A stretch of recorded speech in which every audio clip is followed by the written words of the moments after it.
Honestly, I don't even know when the hell this actually happened. You know, sometimes my brain does this thing where if it's irrelevant, I kind of tend to forget about it. But let's just get into this story time. I know it's been a while now.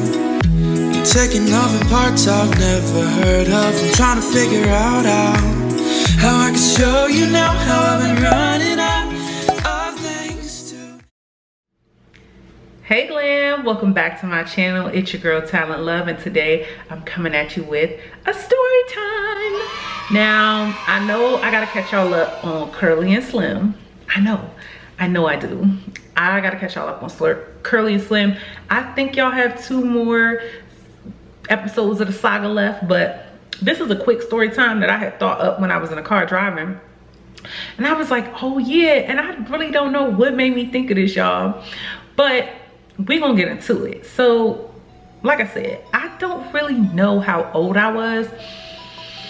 I just know it was at a time where I was just so sick of dudes, and I know that I wasn't seeing anyone. So I don't know if this was like 18, 21. I want to say it was 20. I was probably like 20, 21. Yeah, somewhere up in there. Anyway, so I was like driving around looking for cars, me and my mom. This is like a thing we used to do randomly. Don't ask me why. We just used to do it. So we driving around looking for cars, and I drive, my mom doesn't drive. So we come to Woodbridge, Virginia. If you're from Virginia or the DMV area, you know. So we come to Woodbridge, Virginia, or whatever, and it's like a whole bunch of car lots. It's like a strip of lots, like Toyota, Honda, Kia, whatever. So my mom was like, okay, let's go into the Kia lot and see what they got. I can't remember if we had been out all day looking at cars, or if we had been, I don't know, if we stopped there first or whatever have you. So we go to the Kia lot or whatever, and we like just surfing around looking, and you know, like they're kind of vultures. It's their job to be like, hey, do you need any help? Because you know, whoever gets you first got you if it's a sale. If you're looking to buy that day, they never know. So this tall guy walks up, and he's like, when I say all the things, I mean all the things girls be wanting. Like, he was like 6'6". He was chocolate. I'm not saying girls want chocolate, they might want any shade, but he was all the things. He was 6'6", he was chocolate. He had a deep voice. He wasn't like super skinny. He was kind of built up or whatever. And I used to remember his name, y'all. I'm pretty sure it's still in my phone. I gotta go through all my phone.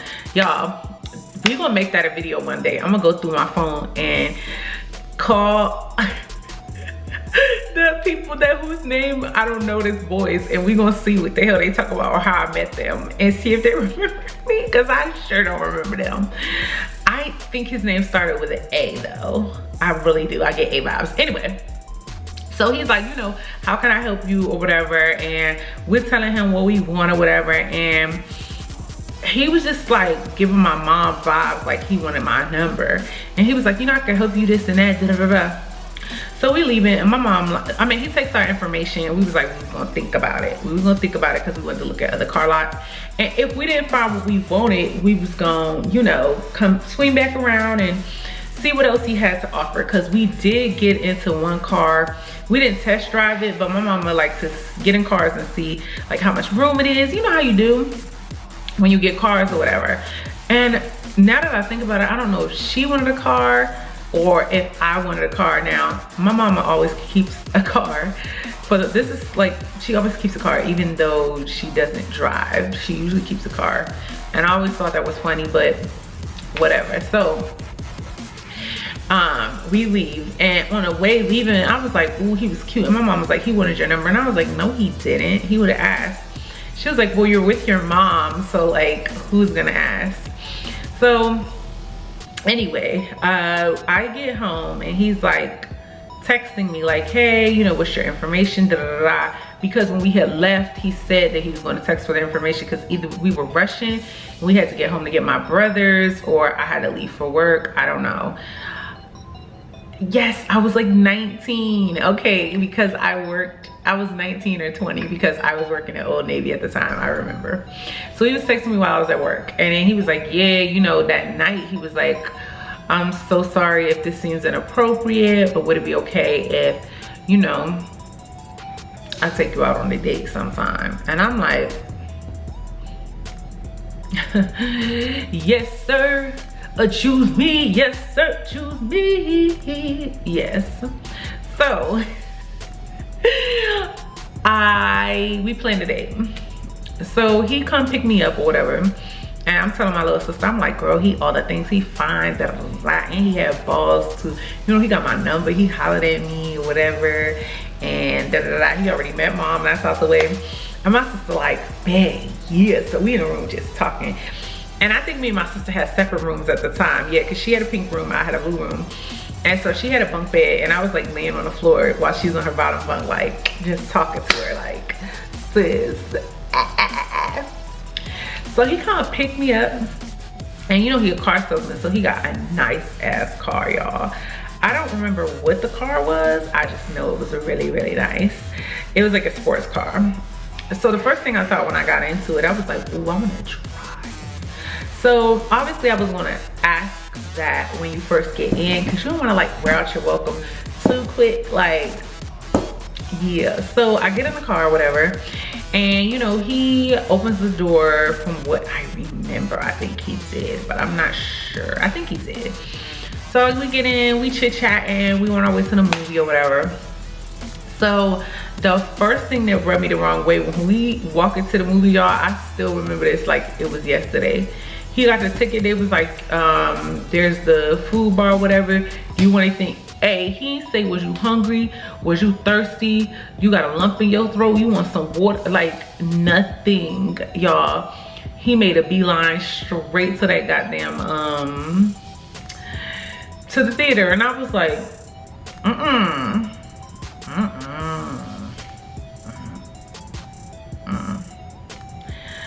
So, we get inside the movie theater, y'all.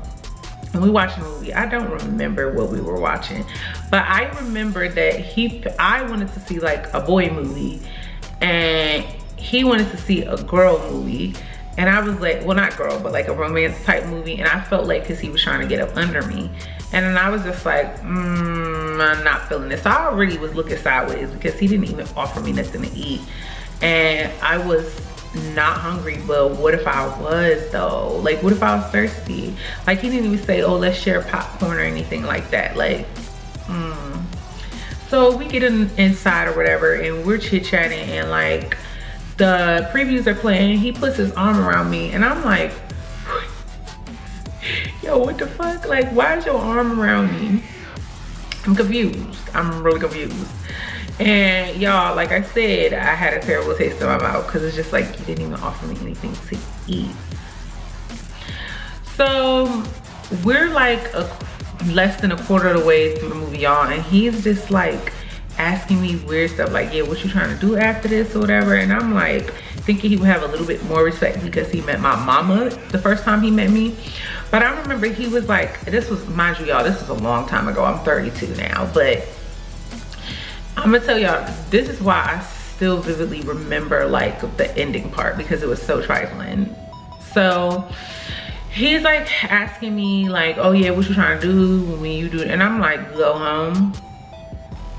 And so I was like, you know, yeah. So he was just talking or whatever through the movie, and I'm like trying to get, like, I'm like, you see, like, whatever. And y'all know from my vlog where I was leaving that dude, where like in real life, where I told y'all, I'm like, if you put on a movie, I want to see it. Like, I want to see the movie.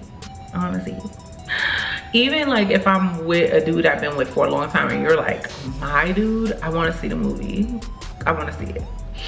So he's talking through the movie that he paid for, and you could tell that I don't know, it was weird. It was getting weird. So after we're talking a little bit or whatever, he has his arm around me or whatever, and not only does he have his arm around me, he like starts whispering in my ear, and I was like, oh my god, no, oh my god, no, oh my god. Because y'all, I just felt like I knew what he was going to do. I'm in danger. And y'all, he stuck his tongue in my motherfucking ear. Oh! Yeah, he did. And after that, I was ready to go. I was like, you want to get out of here? I don't like this movie. And he was like, yeah, let's go. And he was like so gung-ho because he knew nothing was going to happen. So he was ready to get me the fuck back home and going about his business. He probably had, now that I'm older, he probably had some other chicks he was going to do, which is none of my business, because we not nothing and won't be nothing. So I remember leaving, and I was like, now I'm gonna make him give me food, and I'm gonna drive his car. So he was driving at first before I asked, and I remember telling him, I was like, I'm hungry. And he was like, well, what you wanna get? And he kept like passing all the things that were open, and I was like, I want Fridays. And he passed it, he was like, oh dang, I didn't mean to pass it. And then I was like, I want this, I want that. And then I was like, just take me to the 7-Eleven, because like now it's the principle of the thing, and now I'm gonna run up your bag just because you thought you was gonna stick your tongue in my ear off of paying for a movie that you thought you was gonna take me home and do me off of. You're not that cute. Like, you was cute, but you're not that cute that you can act ugly like that. So anyway, we get to the 7-Eleven. I'm buying up all this stuff. And when we get to the counter, he's like standing back there kind of looking, almost like the guy from the 685 story. If you know, you know. If you don't, go back and watch it. And I was like, here, he said it's do amount. He said it's amount. So he came and he paid, he had an attitude. And we was walking to the car, and I was like, let me drive your car. I want to drive. And he was like, and I was like, you saw me drive. You clearly saw me drive because I was at your driving. I want to drive your car. And he was like, okay. And you know how do we feel about their car. And I just didn't care. So I'm driving the car home at the speed of light. Y'all, I'm going in. I got him in the seat, like, you make sure you don't, hey, cause no, I'm gonna drive the shit out of this car because it's the last little bit of joy I'm gonna have on this date. And y'all, the worst part was when he stuck his tongue in my ear, it wasn't like, or like he was trying to like suck on my earlobe or something like that. He was like it was just, it was cold, it was wet, it was gross, it was dirty. Like, warm me up, bruh. I don't even like people like that to begin with. I told y'all I'm an introvert. I told y'all. I don't like people like that to begin with. And for you to just put your icy cold tongue in my ear, no baby. So anyway, I get home with all my snacks, and I go up to my sister's room. My sister was like, sis, how was it like? Matter of fact, I was texting my sister on the way home, and I was like, nope. So when we get back, I'm telling my sister, I'm like, he put his tongue in my ear. And my sister like, what? And I'm like, it was no forewarning, it was no buildup, it was no vibe, like. And my sister was like, there was no connection. I'm like, there was no connection. So I'm like devastated telling my sister, because I'm like, there is no hope for humanity. All the cute boys are idiots, and all the ugly boys stink. Whatever, I think there's something wrong with them. I'm good. So my sister was like, that's crazy. You want to stay in here tonight? And I was like, yup. So I stayed in my sister's room, and he hit me up the next day, and I ignored him. Hate to say it, I hope I don't sound ridiculous. I don't know who this man is. I mean, he could be walking down the street, I wouldn't know a thing. Sorry to this man. And then he tried to ask about the car sale, and I told my mama, don't answer him ever. And my mama was like, I'ma say something, and I was like, no. Because the one thing y'all don't know, my mama don't play about me. You want to see a psycho? My mama. when it come to me, my mama. And you want to see a maniac, my daddy. When it come to me, my daddy. You want to see a lunatic, my sisters. When it come to my sisters. And you want to see some retards? You want to see some ballistic fools, some ballistic folks? My aunties and my cousins, my 2 cousins that's older than me. They don't play. So anyway, you guys, I'm gonna wrap this story time up. It was a short one, I know, but this was the time about the nigga that stuck his tongue in my ear. Anyway, guys, I love you guys so much. Y'all, you know what I almost said. Y'all, I'm tired. I was gonna say I love you guys so much. In Jesus' name I pray. Amen. But now, you guys, I love you guys so much. And until next time, be fresh and be fierce. Glam Girl out. Bye.